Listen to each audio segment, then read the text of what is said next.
야베스는 그의 형제보다 더 귀중한 자라. 그의 어머니가 이름하여 이르되 야베스라 하였으니 이는 내가 수고로이 낳았다 함이 얻더라.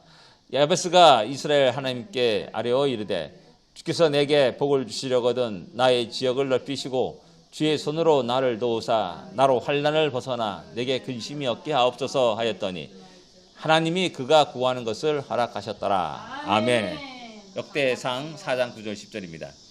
우리가 늘 또 마음이 아프고 힘들 때 다시 한번 이 기도를 다시 한번 읽어보시고 그 다음에 또 하나님께서 그것을 이루어 주셨다, 그런 것을 허락하셨다라는 말씀처럼 우리의 삶 속에 평안하고 근심이 없고 또 풍요로움을 가지고 나눠줄 수 있기를 원합니다. 이 기도가 이스라엘 백성들의 기도라 할 수 있고 이스라엘 백성의 역사라 이렇게 말할 수가 있습니다. 한번 보겠습니다. 역대상입니다. 지난번에 쭉 했던 걸 다시 한번 리마인드하면서 보겠습니다. 개론입니다.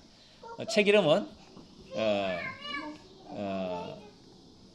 히브리 성경에서는 그 시대의 사건들이라는 그런 말로 이렇게 되어 있습니다.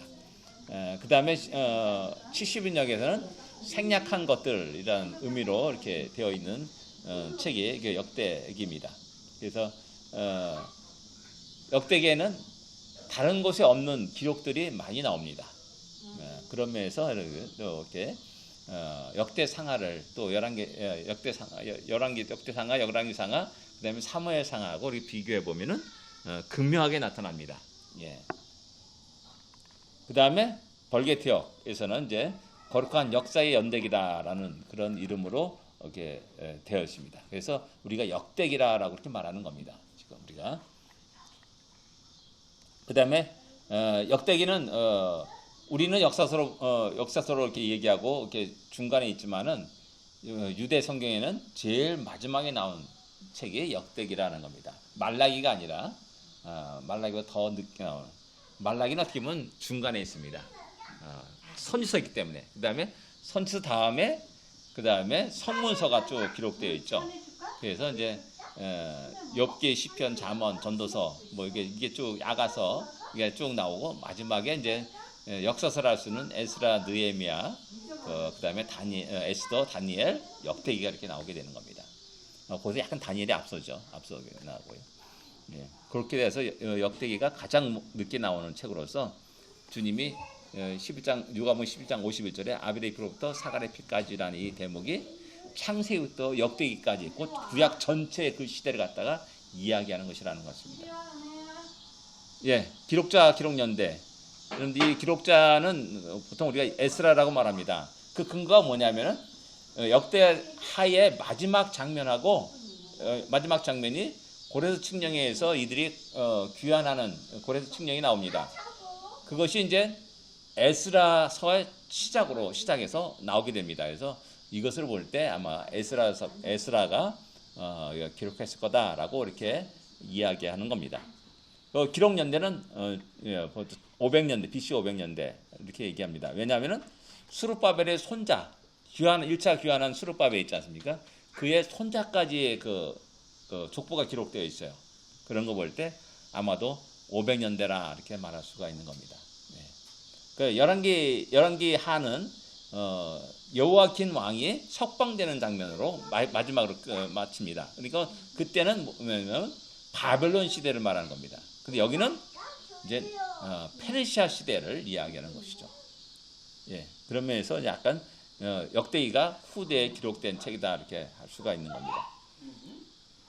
기록 목적: 하나님과 언약과 성전 제사의 회복. 이게 이스라엘 역사를 보면서 너희들이 왜 멸망당하느냐, 왜 실패했느냐, 그 모든 것은 하나님 말씀과 규례와 명령을 떠났기 때문이다. 하나님 말씀과 규례와 명령을 떠났기 때문에 예배가 제대로 될 리가 없죠. 그러니까 예루살렘 성전의 제사가 이제 점점 희미해지게 되는 거죠. 하나님이 1년에 3번 반드시 성인 남자는 예루살렘에 올라와서 제사를 드리라라고 명령했는데, 너무 멀어요. 귀찮아요. 뭐 그것까지 가냐. 귀찮다. 이런 식으로 잠깐 사람들이 그거 하면서 이제 점점 성전 제사가 희미해지게 되는 거라는 사실입니다. 그럴 때 이제 이 역대기를 통해서 우리들의 인생의 그 어떤 나라의 흥방선쇠의 원인이 그 무엇인가를 분명히 이야기해주고, 그래서 다시 그 제사 또 제사상 제도가 다시 레위인 그런 제도가 다시 확립되는 그런 것들을 목표로 하고 있다는 겁니다. 뭐 띵 했는데? 예. 곧 이것은 곧 하나님의 통치가 일어나는 그런 것을 또 얘기하는 겁니다. 주의 내용은 족보가 쭉 나옵니다. 열왕기상은 족보가 쭉 9장까지 나옵니다. 9장까지. 너무 많은 사람이 나옵니다.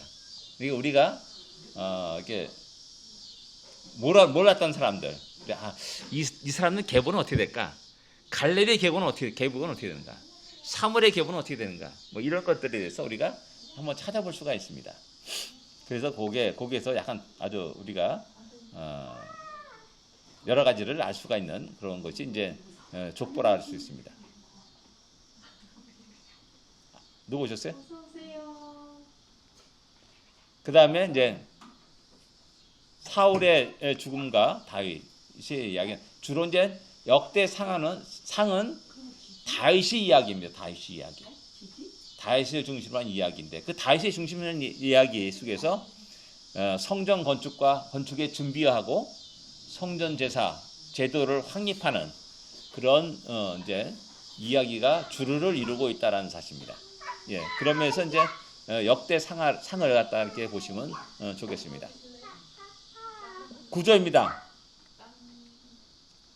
족보에서 이제 족보가 이제 아담부터 다윗까지 족보가 쭉 나옵니다. 1장부터 9장까지 이제 족보가 나오는데, 주로 이제 족보의 중심 내용은 뭐냐면 아담, 그 다음에 아브라함, 그 다음에 야곱, 그 다음에 야곱의 12아들, 12아들 가운데 유다지파 가운데 다윗. 이게 쭉 그 중심 계보가 이렇게 이어져 나오고 있습니다. 예, 쭉 넘어가겠습니다. 그 다음에 다윗부터 이제 포로 시기까지 족보도 나옵니다. 전 지난번에 말씀드렸지만 12지파의 족보가 쭉 나오는데, 전에 말씀드렸지만은 여기에 단지파가 빠졌어. 단지파가 빠졌습니다. 그리고 므낫세 지파가 두 번 나옵니다. 그게 뭐냐? 므낫세 지파는 요단강 동편에 므낫세 반지파가 있고, 또 요단강 서편에 반지파가 있는 겁니다. 그래서 그 지경으로 볼 때는 므낫세가 가장 넓은 땅을 차지하고 있음을 볼 수가 있습니다. 그래서 동서로 나눠졌다라는 그런 의미에서 므낫세의 동쪽과 서쪽을 갖다가 나눠서 족보가 나오고 있음을 볼 수가 있습니다. 그 다음에 납달리 지파는 딱 한 절 나옵니다. 납달리란 이름이 딱 언급하면서 한 절 나옵니다. 근데 안타깝게도 단지파가 없다는 겁니다.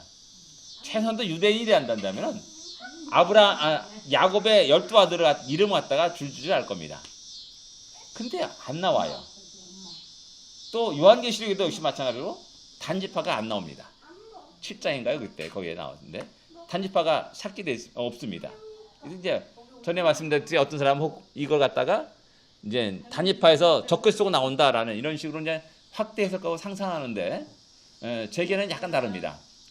지난번에 말씀드렸듯이 이스라엘은 12를 상당히 중요시 여겼습니다. 12를.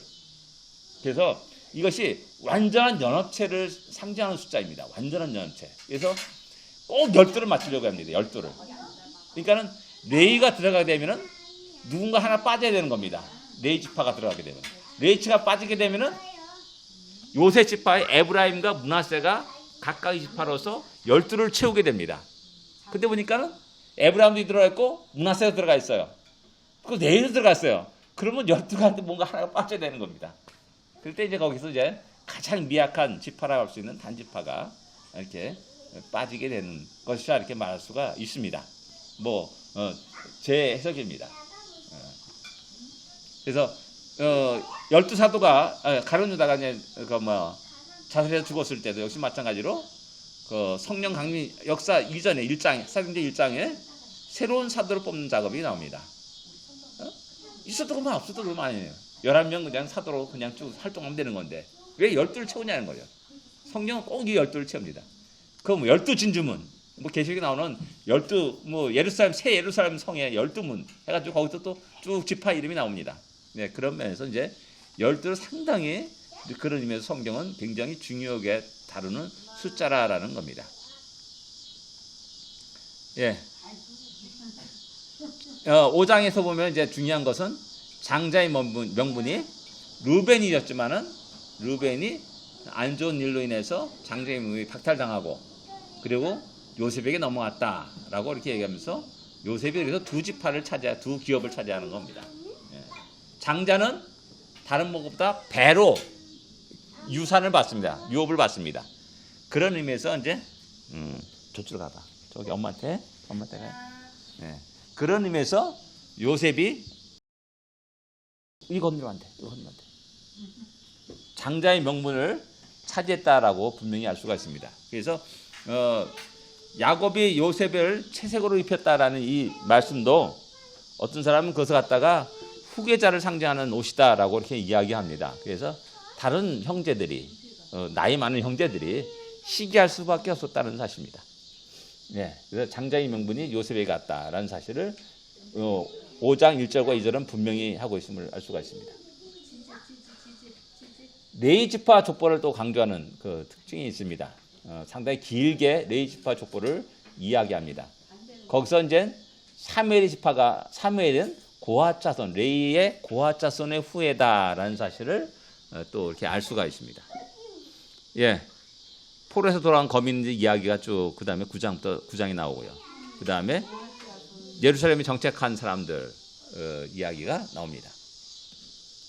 사울이 가게, 특별히 사울의 족보를 통해서 할아버지 내리고 아버지의 기스고 그다음에 사울, 그다음에 요나단, 무리빨이 무비보셋입니다. 그러면서 쭉 그 밑에 나가는 그 사울의 족보를 쭉 기록해 놓고 있습니다. 이런 거 볼 때 역시 마찬가지로 유다 왕국의 남은 자가 베냐민 지파입니다. 그리고 신학에 넘어오면서 사울도 바울이 베냐민 지파라고 얘기합니다. 그런 거 볼 때 이제 이 베냐민 지파하고 유다 지파는 굉장히 밀접한 관계 속에서 이스라엘 역사를 이끌어왔음을 갖다가 수가 있습니다.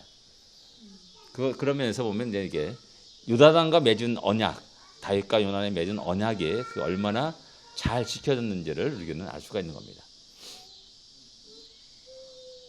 예, 기름 부음 받은 사울의 모습이 이제 10장부터 쭉 나오는데요. 지난번에 했기 때문에 좀 넘어가십니다.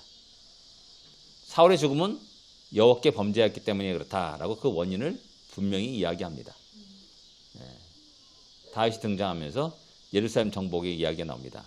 헤브론 잠깐 통치했다라는 그런 얘기는 나오는데 구체적으로 그때 사울과 이렇게 전쟁한 내용들은 이제 기록하고 있지 않습니다. 왜? 사무엘 하에 이미 기록되고 있기 때문에 더 이상 구체적으로 다시 언급할 필요가 없다는 사실입니다.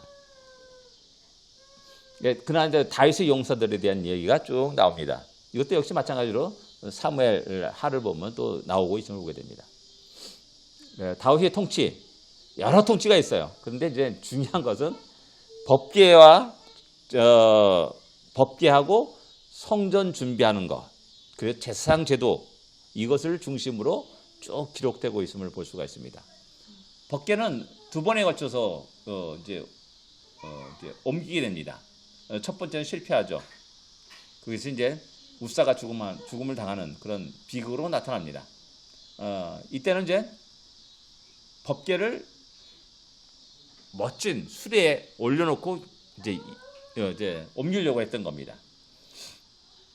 여기서 이제 천부장과 다른 백부장들이 중심되어 가서 서로 협의해가지고 의논해가지고 결정을 내리죠. 그러니까 율법에 약간 좀 무지한 사람이라 할까?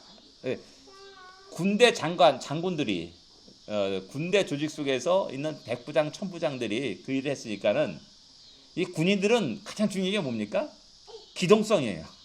모든 전쟁에서는 기동성이 중요한 거예요. 그러다 보니까 이 바쁜 와중에 목 짊어지고 움직이냐? 그냥 수레로 싹 순식간에 딱 옮겨오면 되지 않냐? 이런 사고가 아마 있었을 것이라 이제 우리는 쉽게 생각할 수 있습니다. 그 결과 이제 우사가 죽음을 당하는 일이 발생하게 됩니다. 근데 2차 법궤를 옮기는 장면이 15장에 나옵니다. 여기서는 이제 제사장들을 중심으로 이제 이루어지게 되죠. 그리고 이제 여기서 중요한 것은 그 16장에 넘어가면서 이제 다윗성에 이제 그 법궤를 안치시킵니다. 근데 그 당시에 번제단이라든지 모든 성막은 어디 있었냐? 기본에 있었다는 사실입니다. 그래서 이제 기본 가서 번제를 드리고 하는 일들이 이제 다윗 때도 있었고 그 다음에 솔로몬에서도 있었는 겁니다. 기본에 가가지고 이제 일천 번제를 드리고 이제 꿈속에서 하나님의 너 원하는 게 뭐냐라는 이런 질문도 받고 하는 것이 바로 이제 기본에서 일어난 일이라 할 수가 있습니다. 예, 그래서 그걸 착각하면 안 됩니다. 법궤는 다윗성에 있고요. 그리고 성막은 그리고 다른 번제단이라는 그런 모든 것들은 이제 기본에 있었다는 사실입니다. 산당에 기본 산당에 있었다. 거리가 멀어요? 그게 멀지는 않습니다. 뭐 바로 옆에 있는 것은 아니라 기본에서 그 당시 기본 그 산 지금도 이제 그 유적지를 보게 되면 거기에 이제 그 당시 이제 예배 드릴 때 그 흔적들이 있다라고 얘기합니다. 고를 파가 물이 흐르도록 고를 파고 하는 그런 흔적들이 있다라고 그래요. 그러니까 거기서 이렇게 보면 예루살렘이 보인다는 거죠. 상당히 높은 산입니다. 예루살렘보다 더 높은 산입니다. 예. 17장 넘어가면서 이제 다시 성전을 이제 세우려고 하는 열망을 갖고 있었어요. 자기는 이제 화려한 집에 거하는데 하나님이 법궤는 지금 노천에 있다시피 하는 그런 상황이니까는 성전을 지으면 좋겠다라고 이게 소원하고 이야기하는데 하나님 그것을 막으십니다. 그리고 내 아들 때에 있어서 그것을 이룰 것이다라고 이렇게 이야기하고 또 하나님의 영원한 언약을 다윗에게 이야기합니다. 그래서 그거에 대한 감사의 기도가 이제 17장에 나옵니다. 다윗 정복 내용이 이제 18장, 20장에 쭉 나오는데 그 다음에 이제 인구조사가 21장에 나옵니다.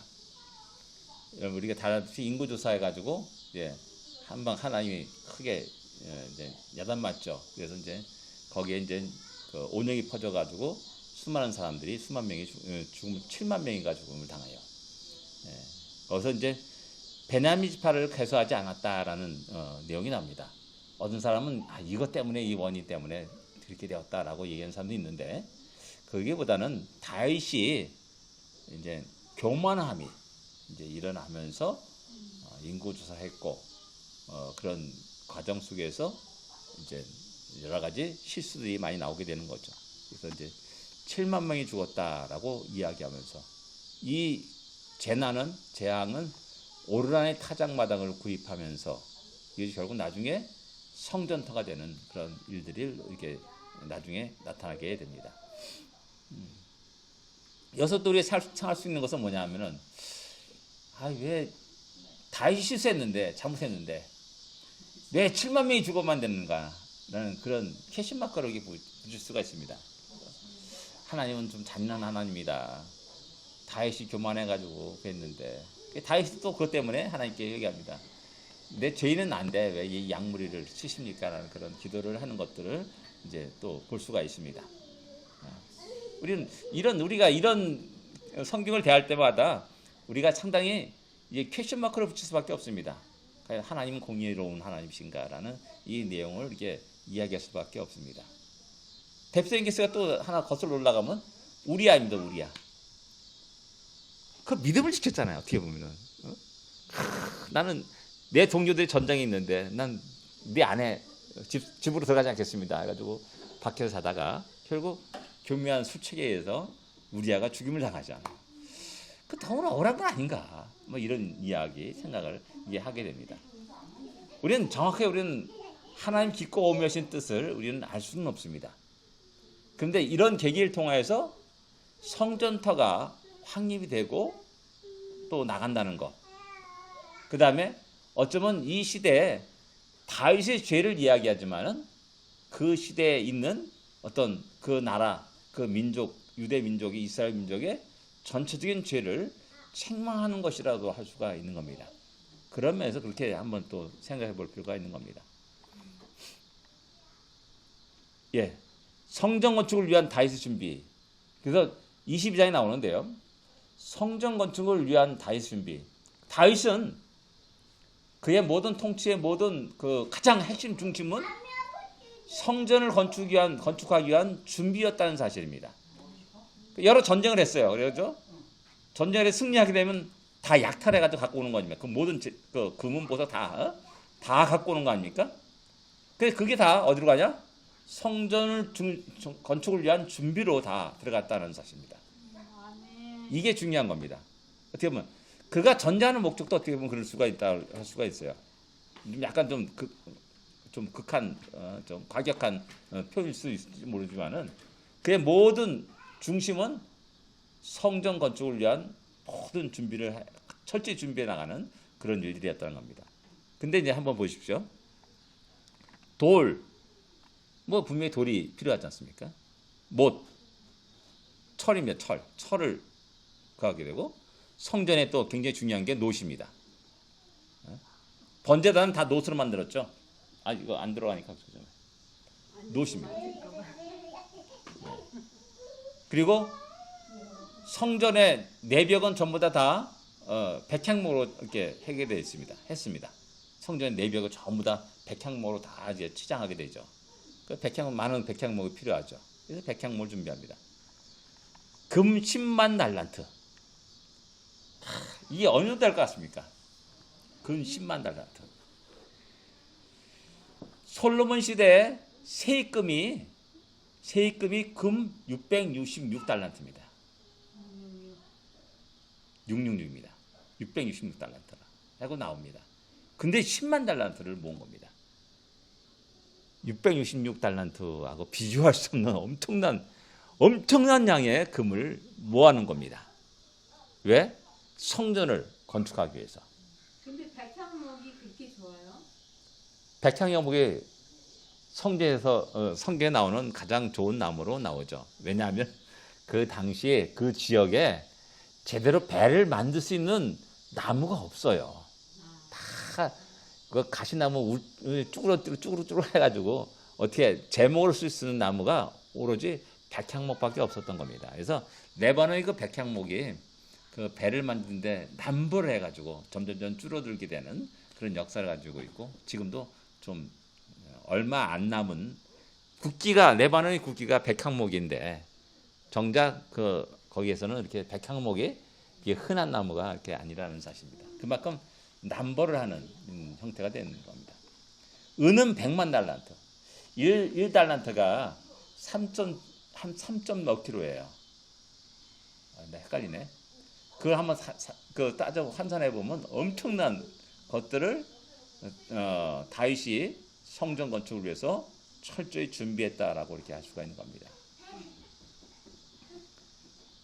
그 다음에 이제 레위인의 직무가 또 상당히 많은 기록을 차지합니다. 그러니까 전쟁에 승리했다 뭐 이런 기록보다도 오히려 레위인의 직무에 대한 조직을 하는 그런 일들이 이제 많이 나옵니다. 레위인의 수요와 직무.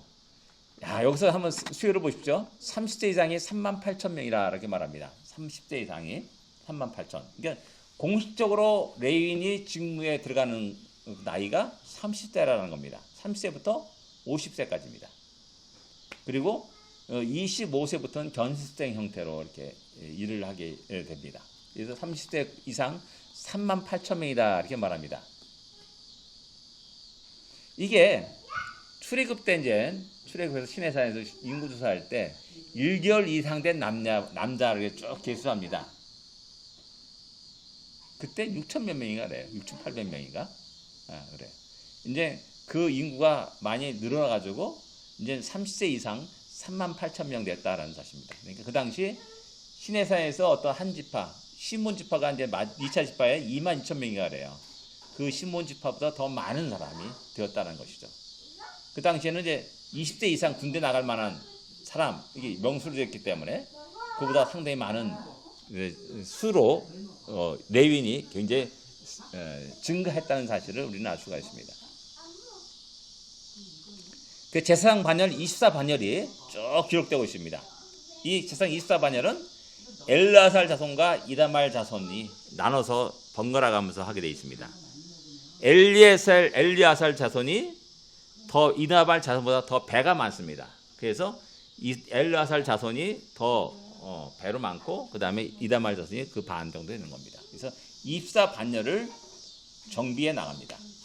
이거 왜 중요하냐면은 누가복음 1장에 나오면은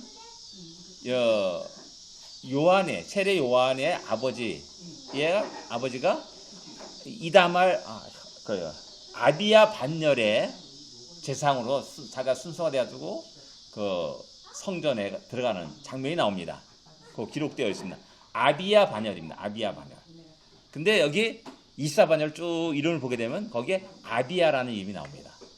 24 여덟 번째가 그래요. 여덟 번째가 그래요. 그러니까 이런 매주 이제 순서로 돌아가면서 그 봉사를 성전 봉사를 하는 겁니다. 그 반열의 사람들이 그러다가 이제 유월절이라든지 오순절이라든지 그다음에 속죄일이라고 그다음에 장막절 그때는 전체가 다 동원돼 가지고 또 성전 봉사를 했다라고 이렇게 이야기를 합니다. 네. 그다음에 찬양대 24반열의 찬양대가 쭉 조직됩니다. 25장이 기록되어 있습니다. 그러니까 상당히 다윗이 굉장히 중요했던 건 뭐냐면 하나님께 향한 제사, 곧 예배를 굉장히 중요시 여겼다는 사실을 우리가 알 수가 있습니다. 그래서 그걸 중심으로 다윗의 총추 기간을 갖다가 쭉 기록하고 있는 겁니다. 여기에 이제 그 사무엘의 또 역시 마찬가지로 손자가 헤만이라는 사람이 나오는데 그 손자가 또 역시 마찬가지로 찬양대의 중요한 직책을 가지고 이제 활동하게 되는 그런 것이 나옵니다. 그 다음에 또 성전 문지기. 이게 다 레위인인 겁니다. 창고지기. 성전 문지기 하니까 별 볼일 없는 그런 생각, 절대 그게 아닌 거죠. 굉장히 엄격한 그 제도 속에서 레위인들이 담당해야 될 굉장히 중요한 직무였다는 사실을 알 수가 있습니다. 창고지기도 마찬가지입니다. 그 모든 헌금이라든지 그 다음에 또 다윗이 성전을 위해서 또 이렇게 드리는 것들 그런 모든 것들을 다 이제 창고에 모아가지고 그 수량을 계산하고 무게를 달고 하는 그런 직책들을 하게 되고 그 다음에 11조라든지 그런 모든 것들을 갖다가 모아놓는 창고들 그런 일들을 다 감당하게 되는 거죠. 이런 조직들은 그대로 나중에 성전이 건립했을 때 그대로 솔로몬이 그대로 받아가지고 그 조직대로 이어져 나가고 그게 유대 역사에 굉장히 중요한 역할을 하게 되는 것이죠. 예. 이 성전 문지기 요게 아마도 이제 나중에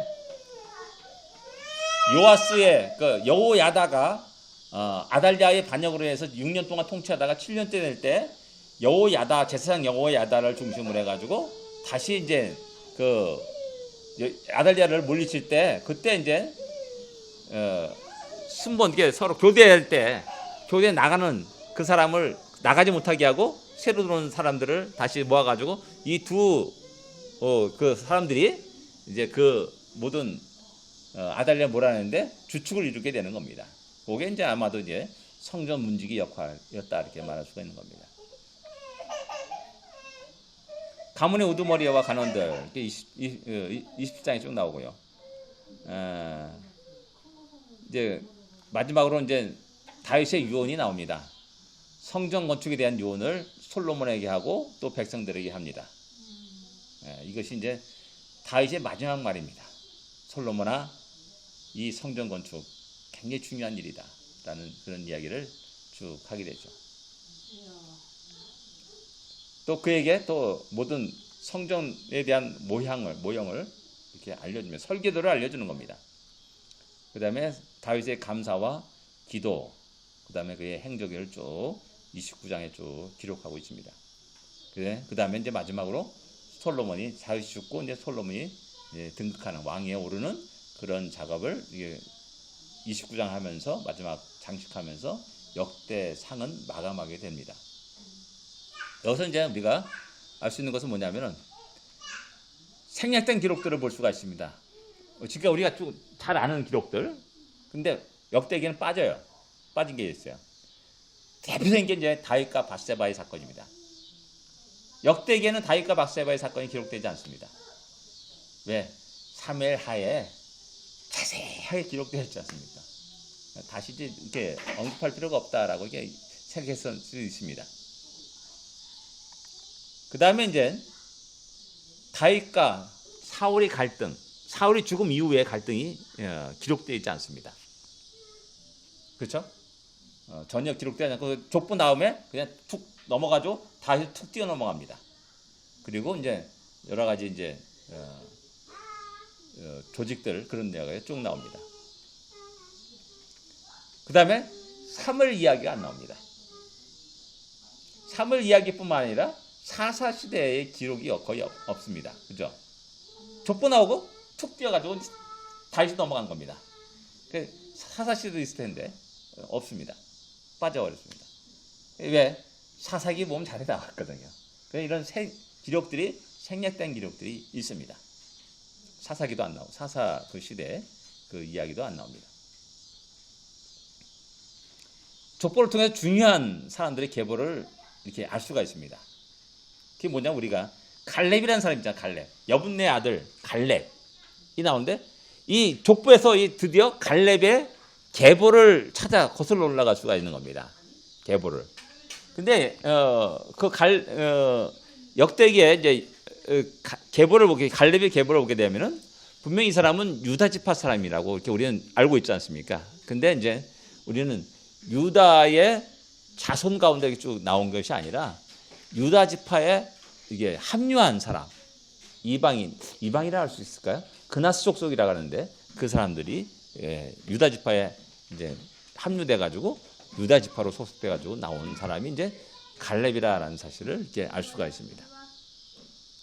근데 사무엘입니다. 사무엘, 특별히 이제 사무엘이 이제 이런 게 상해 보면은 에브라임 산지에 있는 에브라임 사람 엘가나의 아들 엘가나이가 쭉 나옵니다.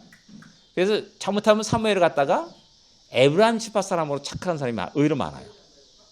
근데 여기 역대기에 족보를 쭉 보면 사무엘은 에브라임 사람이 아니라 레위 지파 사람이었구나라는 사실을 알 수가 있는 겁니다. 그래서 잘못하면 저희 신학교 때 이제 그 같은 동기 가운데 한 사람이 이거 잘못 해석해가지고 엉뚱한 얘기를 했다고 하더라고요. 자기는 에브라임 지파가 재상된 거 아닙니까? 엘리 지상 밑에서 그 하면서 재상된 거 아니에요. 그래서 너무나 그게 놀랐다고 그러면서 얘기를 하더라고요. 아니다. 그게 아니라 역대기를 봐라. 거기에 보면은 그 족보가 재상 그 레위 가족 레위 지파 사람이다. 그러냐 깜짝 놀라면서 얘기를 하는 것을 제가 이렇게 한번 본 적이 있습니다. 네. 사무엘에 대해서 얘기 나오고 자세하게 나오고요. 그다음에 레위 지파의 그 고앗 자손, 그다음에 무라리 자손, 게르손 자손. 게르손이 게르손 자손 아니죠? 게르손인가요? 헷갈리네. 게르손은 저기 모세인데. 그 세 지파의 자손의 그 후예들 쭉 아주 장황하게 기록되고 있습니다. 아까 말했듯이 레위인의 족보를 갖다 굉장히 많이 할당해가지고 기록하고 있는 것이 또 역대기 특징입니다. 그래서 이런 걸 볼 때 아마 에스라가 기록했을 거다라고 이렇게 할 수가 있는 겁니다. 다시 통치의 중요한 것, 다시 용사들 쭉 기록되는데 그 나라의 기틀을 조직을 이야기하는 거라 알 수 있고, 이것은 그대로 나중에 이제 솔로몬이 더 아주 자세하게 구체적으로 그 조직을 이뤄가는 것을 볼 수가 있습니다. 솔로몬이 그 막대한 20년에 걸쳐서 자기의 공고를 13년, 그 다음에 성전을 7년을 동안 해서 도합 20년 동안을 갖다가 성전과 궁궐을, 그 다음에 나중에 또 국고성을 짓는 일을 합니다. 이게 엄청난 토목공사인 겁니다. 누가 말하잖아요. 진시황이 망한 것은 그 만리장성 그 토목공사에 동원됐기 때문에 그렇다라고 얘기하는 사람도 있습니다. 막대한 토목공사에 막대한 재정을 투입하다 보면은 나라가 거덜나는 겁니다. 근데 이 큰 엄청난 일들을 지혜로운 솔로몬이 잘 감당했다는 겁니다. 이것이 그래서 솔로몬 지혜가 뛰어나다고 말하는 겁니다. 뭐 우리는 보통 솔로몬 지혜 해가지고 뭐 재판 뭐 여자 그 아기 그 재판한 거 그것 때문에 막 그거 하는데 그게 아니라 한번 생각해 보세요. 40년 통치 기간에 20년 토목공사한 겁니다. 20년 넘게를.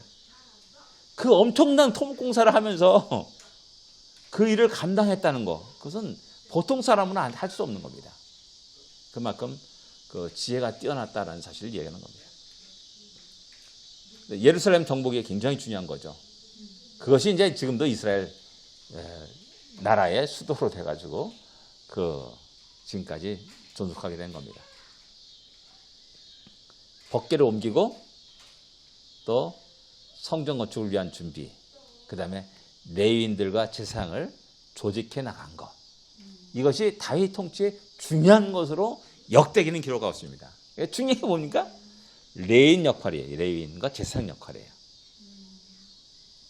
곧 뭐냐면 하나님의 명령과 규례와 율법을 중요시하는 하나님이 다스린 통치, 하나님 나라를 이야기하고 있는 겁니다. 그래서 어떤 사람 말해요. 어디서 언뜻 듣다가 이제 그런 얘기 들었는데, 우리 기독교인들은 하나님 나라에 대한 구체성이 없다는 거예요. 구체성이. 막연하게 추상적인 그런 것을 갖고 있대요. 예수를 알았어요. 그래서 우리가 영생을 얻고 하나님 나라를 이렇게 소유할 수 있고, 그런데 하나님 나라가 뭔가 뭐 가물가물한 거예요. 근데 유대인들은 그거에 대해서 너무나 구체적으로 알고 있다는 거예요. 그게 뭐냐? 다윗이 이 나라를 얘기하는 겁니다. 제사장 24반열이 쫙, 그다음 찬양대 24반열이 쭉 조직게 되고, 성전 문지기와 창고지기하고 쫙 조직되고 하면서 하나님께 예배드리는 장면. 그런 것들을 이스라엘 백성들은, 유대인들은 구체적으로 실질적으로 상상하면서 난다는 거예요. 상상할 수 있다는 거예요. 그래서 그들이 말하는 하나님 통치하는 나라에 대한 구체화되는 그런 것이 굉장히 뛰어나다라고 얘기하는 겁니다. 근데 우리는 그에 반해서는 이제 우리는 너무나 추상적인 그런 개념을 갖고 있다라고 이야기하는 것. 그게 다르다는 겁니다. 그래서 여기에 역대에 기록된 이런 장면들은 지금도 이스라엘 백성들은 그대로 이것이 하나님 나라의 통치 모습이다라고 이렇게 생각하고 말한다는 겁니다. 또 중요한 것은 오르나의 타작마당을 구입함으로 말미암아 이제 이것이 나중에 성전태가 되었다는 사실을 우리에게 이야기해 주고 있습니다. 이 성전태를 구입하는 이것도 역시 마찬가지로 사무엘 하와 역대기가 보게 되면은 금액이 달라요. 그래서 이거 뭐야? 다른데? 라고 얘기하는 게 아니라 제가 구체가 어느 건지 모르겠는데 하나는 작은 금액을 가지고 구입했다라고 얘기합니다. 그리고 여기서는 이제 엄청난 금액을 들여서 구입한 장면이 나와요. 그건 뭐냐? 한 번은 그냥 번제를 드리기 위해서 거기 있는 재물과 그런 그런 것들을 드리기 위해서 그것을 지불한 겁니다. 그리고 나서 오르나의 타작마다 전체를 사들여가지고 성전토로 구체적으로 확보하는 그 작업을 또 그 다음에 또 이야기하는 것이라는 거죠. 그래가지고 이제 그 금액이 차이 났다 가지고 성경은 1.1도 틀림없다는데 이게 다르냐 틀리냐 라고 오해해서는 안 된다는 겁니다.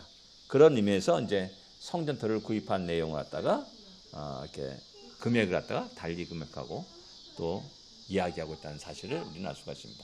이런 모든 것들이 구체적인 하나님 나라에 대한 그런 실상을 갖다가 우리에게 보여주고 있다는 겁니다. 특별히 이제 다시 말하지만 레위인과 제사장들의 조직을 통해서 예배가 회복되며 찬양하며 영광을 돌리는 그 거룩한 장면을 갖다가 다윗이 기틀을 놓은 겁니다. 그리고 솔로몬이 확대시킨 거고 구체화시킨 거고요. 그 다음에 그런 제도와 그런 순서를 통해서 유대 역사가 그렇게 제사제도가 쭉 이어져 나왔음을 알 수가 있습니다. 그래서 단순하게 다윗 왕국에 대한 얘기뿐만 아니라 이것이 하나님 나라의 구체적인 실상이요 모형이라는 사실을 우리는 또 알 필요가 있습니다. 그래서 다윗 통치는 이 레인과 성전 제사 준비 거기에 굉장히 중요시하게 기록하고 있다는 겁니다. 예. 레인의 저지 뭐 아까 말씀드린 그런 겁니다. 그래서 많은 역사가 있어요. 세상 역사와 다른 것이 이겁니다. 우리는 한국 사람 세계 역사를 쭉 얘기하게 되면은 우리는 그 뭐 유럽 역사, 뭐 아메리카 역사 뭐 그렇게 알 필요가 없어요. 어떻게 보면 대한민국 역사와 중국 역사를 대부분 우리가 잘 알고 있지 않습니까?